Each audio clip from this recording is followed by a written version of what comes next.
आज भारत का मस्तक सारी दुनिया में ऊंचा हुआ है। भारत की विश्वसनीयता, भारत की साख सारी दुनिया में बढ़ी है।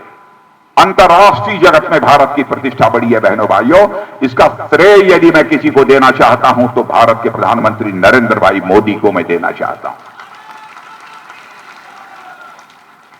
जो जो वादे किए थे, मैं कुछ वादों की याद दिलाना चाहता हूं आपको। जब से हम लोगों ने भारतीय जनता पार्टी ही नहीं बल्कि भारतीय जनसंघ के रूप से अपनी राजनीतिक यात्रा प्रारंभ की, हर घोषणा पत्र में हम कहते थे हमारी यदि सरकार बनेगी तो जम्मू कश्मीर में जो धारा 370 लगी है उसके तहत जम्मू कश्मीर को जो विशेष दर्जा हासिल है उस हम विशेष दर्जे को समाप्त कर देंगे।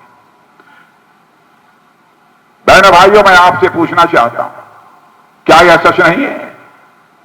भारत की संसद में पूर्ण बहुमत मिलने के बाद चुटकी बजाकर हमने धारा 370 को समाप्त कर दिया, तो अब जम्मू कश्मीर राज्य का भी वही दर्जा होगा जो देश के अन्य राज्यों का।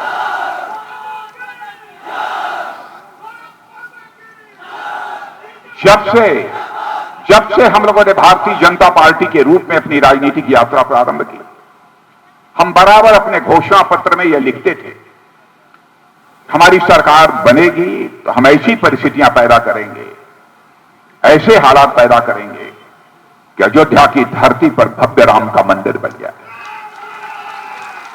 बहनों भाइयों, इस वादे को भी हम लोगों ने पूरा किया।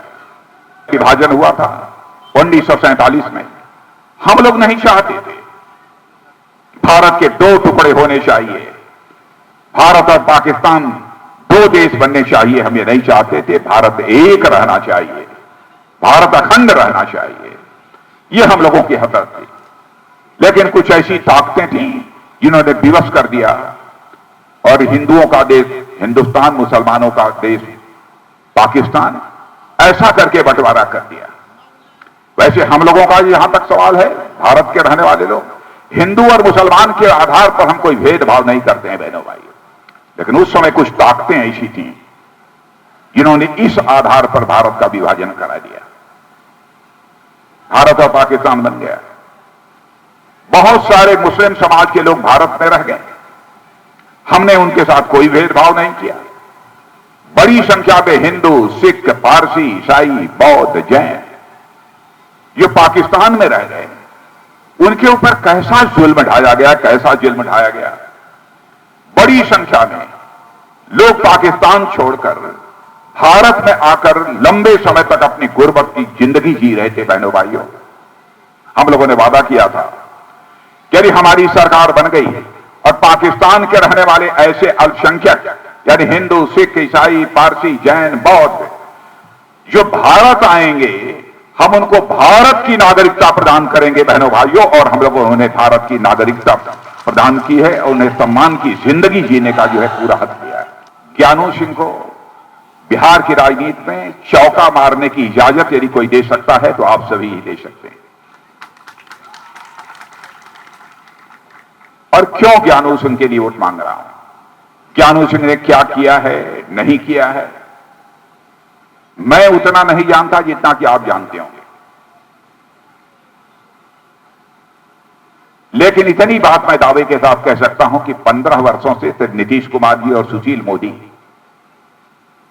के नेतृत्व में बिहार में जो सरकार चल रही है, बहनों भाइयों, उसे बहुत सारे काम किए।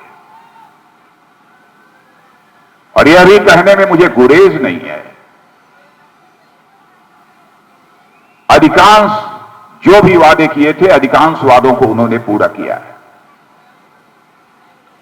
और केवल हमारे प्रदेश की सरकारों ने ही अपने वादों को पूरा नहीं किया है, बल्कि मैं दिल्ली की तरफ भी आपका ध्यान ले जाना चाहता हूं। 2014 में भारतीय जनता पार्टी के नेतृत्व में एनडीए की सरकार बनी थी। उस समय मैं ही भारतीय जनता पार्टी का यहां राष्ट्रीय अध्यक्ष था। उस समय जो घोषणा पत्र तैयार हुआ था, उस घोषणा पत्र में जो जो बातें कही गई थी उसको बहुत गौर से मैंने देखा था, समझा था, तब उसे घोषणा पत्र में शामिल किया था। मोदी जी भी उस समय मौजूद थे। 2014 में आप सबके आशीर्वाद से मोदी जी भारत के प्रधानमंत्री बने। बहनों भाइयों, मैं एक सवाल आपसे पूछना चाहता हूं, और यहां पर यदि हमारे पत्रकार मित्र हैं तो उनसे भी मैं कहना चाहूंगा, क्या यह सच नहीं है कि हमने अपने घोषणा पत्र में जो भी वादे किए थे, अपने एक एक वादे को पूरा करने में हम लोगों ने कामयाबी हासिल की है?